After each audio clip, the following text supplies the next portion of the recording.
Bonjour à toutes et à tous, je suis Loïc Graal. Bonjour, je suis Cécile Blin. Soyez les bienvenus sur RH Bordeaux. Donc c'est un nouveau podcast que nous vous proposons et notre idée est de donner la parole aux acteurs RH de Bordeaux et sa région. Cécile, peux-tu nous dire quelques mots du déroulement de chaque épisode ? Avec plaisir Loïc. Ces épisodes auront lieu 2 jeudis par mois. Nous rencontrerons un professionnel qui nous partagera à la fois ses réflexions et son expérience sur des thèmes précis. Donc j'imagine que nous aurons une liste fournie, aussi bien dans les thèmes classiques des ressources humaines que dans des thèmes plus novateurs appartenant à l'actualité. Et quel est l'intérêt pour nos auditeurs de suivre chacun de nos épisodes ? Ce sera l'occasion de nous questionner, de valider ou non notre approche professionnelle. Et puis surtout, je pense que ce sera l'opportunité d'élargir notre horizon. Merci Cécile de ces mots de présentation. Chers auditeurs, nous vous souhaitons une bonne écoute.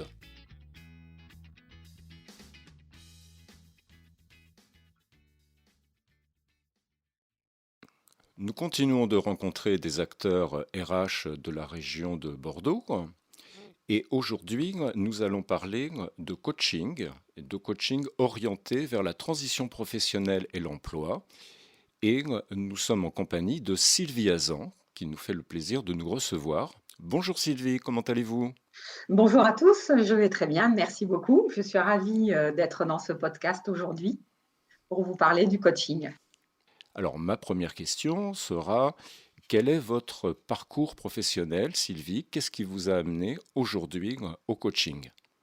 Alors, effectivement, mon parcours professionnel, j'ai une expérience de plus de 20 ans dans les ressources humaines, dans les domaines du recrutement, de la GPEC, de l'administration du personnel.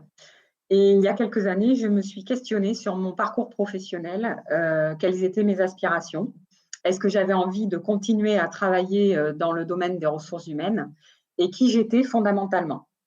J'ai donc réalisé un bilan de compétences qui m'a permis d'avoir les réponses à toutes ces questions et de concrétiser ma reconversion professionnelle. Donc aujourd'hui, j'accompagne les individus dans la réflexion de leur projet professionnel par le biais de l'évolution de la reconversion professionnelle. Je les accompagne par exemple avec le bilan de compétences, la VAE, donc la validation des acquis de l'expérience. Je réalise également des outplacements, donc tout ce qui est reclassement dans le cadre d'un licenciement individuel ou collectif, et du coaching.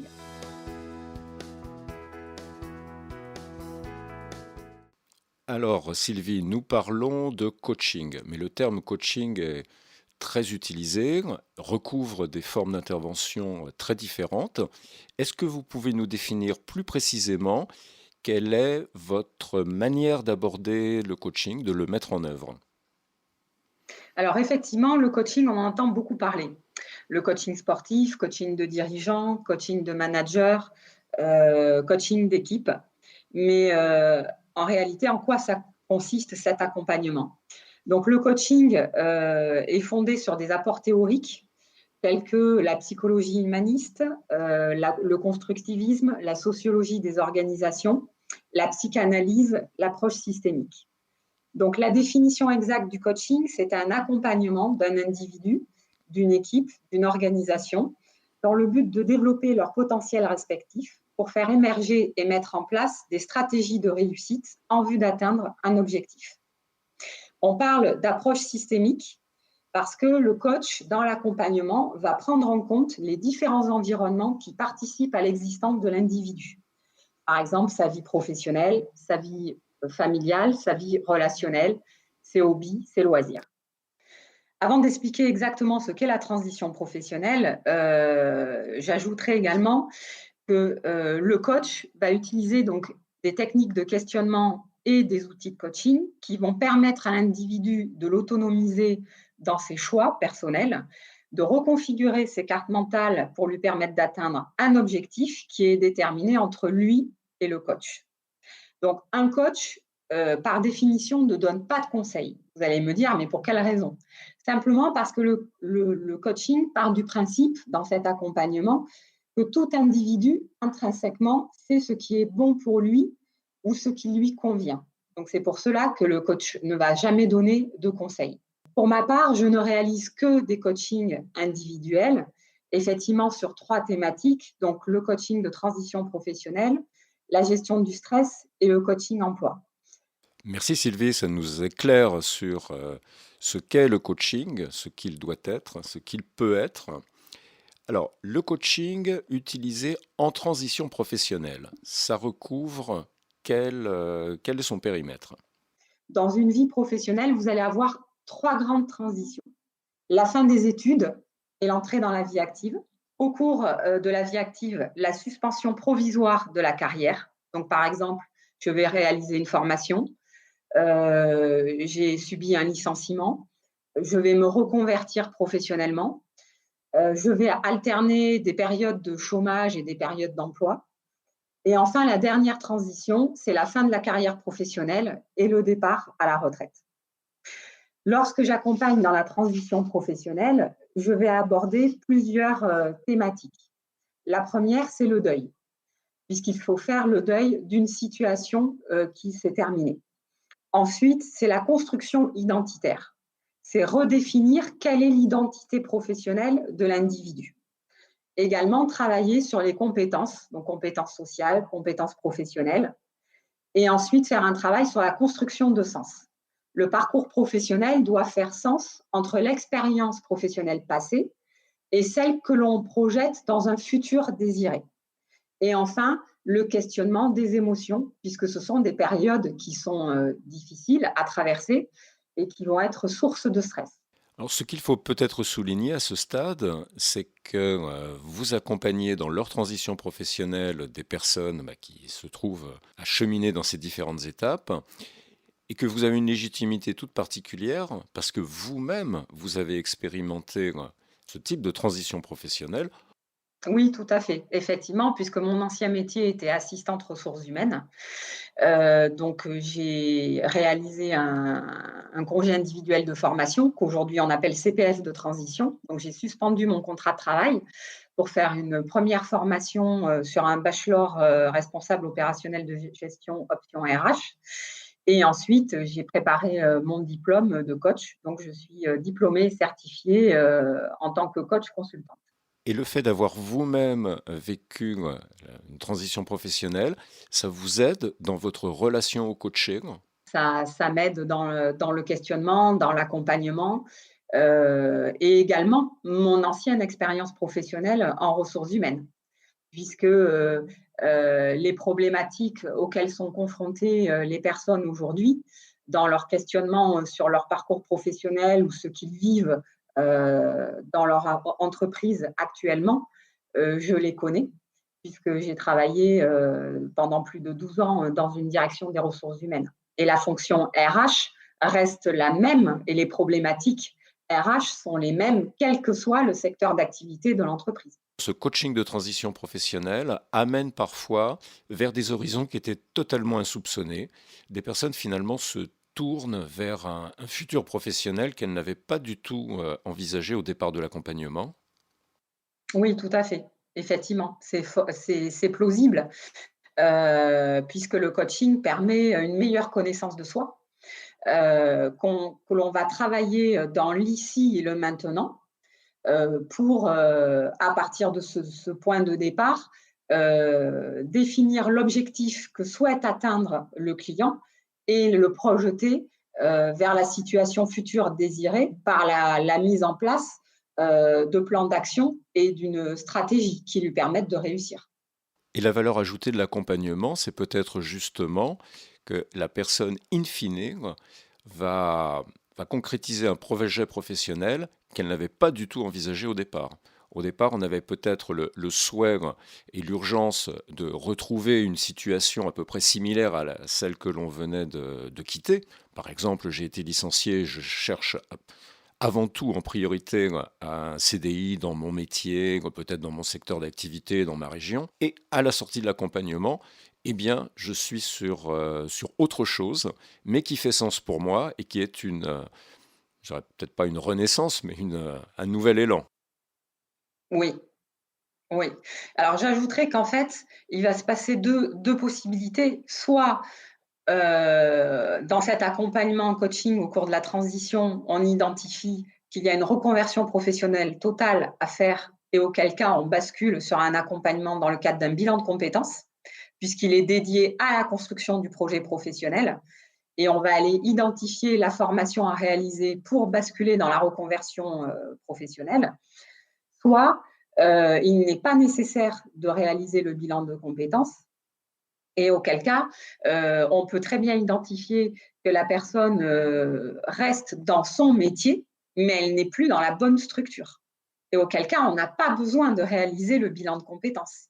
On va simplement l'accompagner en coaching pour aller identifier quels sont les secteurs d'activité vers lesquels il peut se tourner parce que son métier existe dans d'autres secteurs. Et à ce moment-là, le coaching va porter sur un travail d'investigation sur ces différents secteurs d'activité avec une enquête à réaliser auprès des entreprises et puis des personnes qui exercent le métier dans ces secteurs de manière à pouvoir concilier la théorie du projet dans la réalité du marché du travail.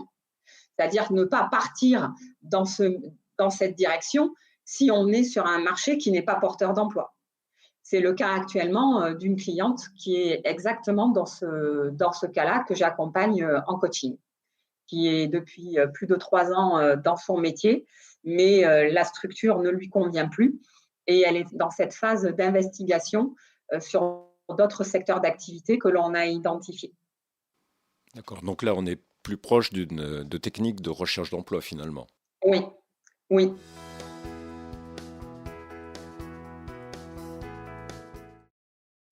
Alors, vous souhaitiez nous parler également de gestion du stress. C'est le deuxième temps fort. Oui, tout à fait.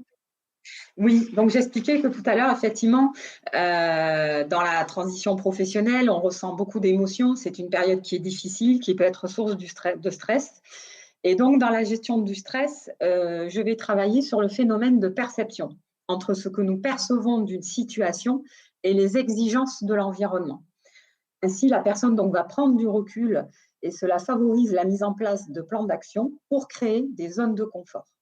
Si c'est nécessaire aussi, je vais travailler également sur les croyances qui se sont développées au contact de ces expériences stressantes.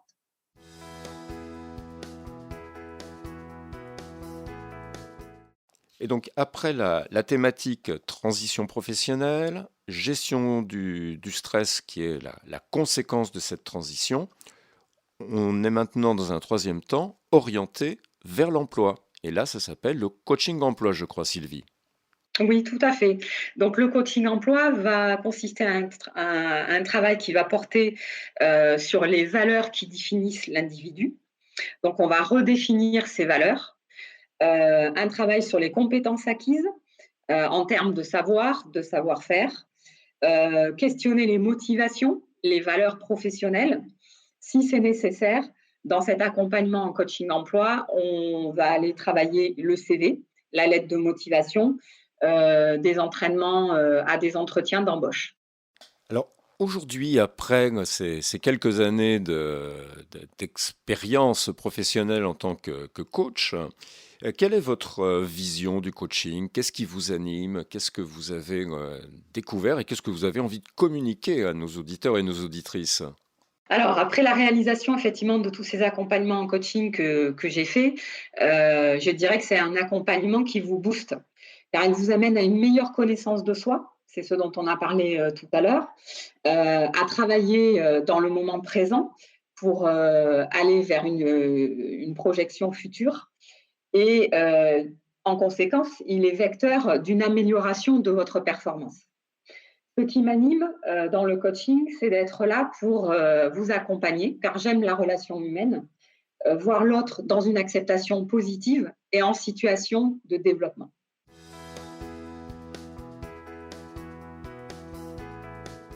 Quelles sont les qualités qui sont requises pour bien opérer sur le coaching? Il y en a plusieurs. L'écoute active, l'acceptation de l'autre tel qu'il est. Un coach ne doit pas juger. Il faut faire attention à des transferts ou contre-transferts. Donc, lorsqu'il est dans l'accompagnement, il va à la fois être en écoute active dans l'observation aussi de la relation qu'il a avec son client, de lui-même la manière dont il accompagne. Donc, il est nécessaire de faire un travail sur soi, d'avoir une prise de recul pour aller se questionner sur qu'est-ce qui s'est passé au cours de cette séance avec le client pour faire des actions correctives, je dirais, sur la prochaine séance, de manière à toujours avoir cette objectivité et cette position qui doit être neutre au regard du client. Neutralité et en même temps pouvoir se préserver, pouvoir ne pas être atteinte par la situation de la personne que vous accompagnez. Tout à fait, oui. Effectivement, là, il s'agit du contre-transfert. Donc, c'est de rester objectif. Donc, pour cela, j'ajouterais qu'effectivement, un coach doit maintenir et acquérir ses connaissances en se formant régulièrement, en participant à des colloques, à des conférences, en faisant de la veille sur le coaching. Et justement, sur cette capacité à rester professionnel dans son accompagnement, c'est d'avoir recours à de la supervision. Donc, faire appel à un coach superviseur. Donc, ces personnes-là sont diplômées en supervision et ça va vous permettre de prendre du recul par rapport à votre accompagnement. Alors, on est dans la même démarche que le coaching. Le superviseur coach ne va pas aller conseiller le coach. On est dans la même technique. Il va aller vous questionner par rapport à la relation qui est en train de se développer avec votre client. Et par le questionnement, il vous permet d'identifier ce que vous deviez rectifier si c'est nécessaire au cours de l'accompagnement que vous réalisez. Et par vous-même, vous allez mettre en place des actions correctives pour toujours rester dans cette neutralité. Oui, vous touchez du doigt deux points forts qui touchent au cadre du coaching, à la déontologie du coaching. On le voit actuellement sur les réseaux sociaux, avec malheureusement les pertes d'emploi, les vagues de licenciements. Il y a un certain nombre de coachs qui viennent proposer leurs services sur les réseaux en disant moi je vous booste, moi je vous oblige à faire ceci, je vous oblige à faire cela. Et la réaction parfois de certaines personnes est de dire mais ce type d'intervention ne me convient pas. Trouver la bonne alchimie entre le coach et la personne accompagnée, c'est un point crucial dans la relation d'accompagnement. Oui, tout à fait. Il faut qu'il y ait un bon rapport collaboratif. C'est le terme qui est utilisé dans le cadre du coaching. Et effectivement, le coaching fait appel à des règles éthiques et de déontologie. Donc, un coach peut adhérer à une fédération. Donc, il y en a plusieurs en France qui existent et effectivement doit avoir recours à la supervision de manière à rester dans son professionnalisme, dans l'accompagnement qu'il développe avec ses clients.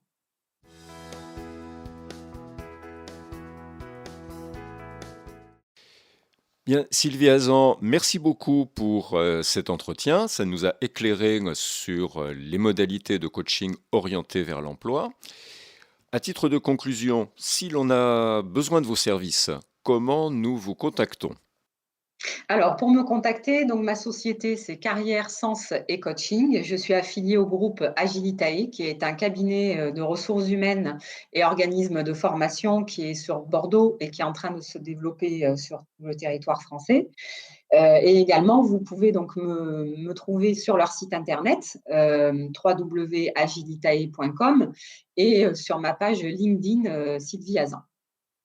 Merci beaucoup Sylvie, je vous souhaite une excellente journée. Merci à nos auditeurs et à nos auditrices.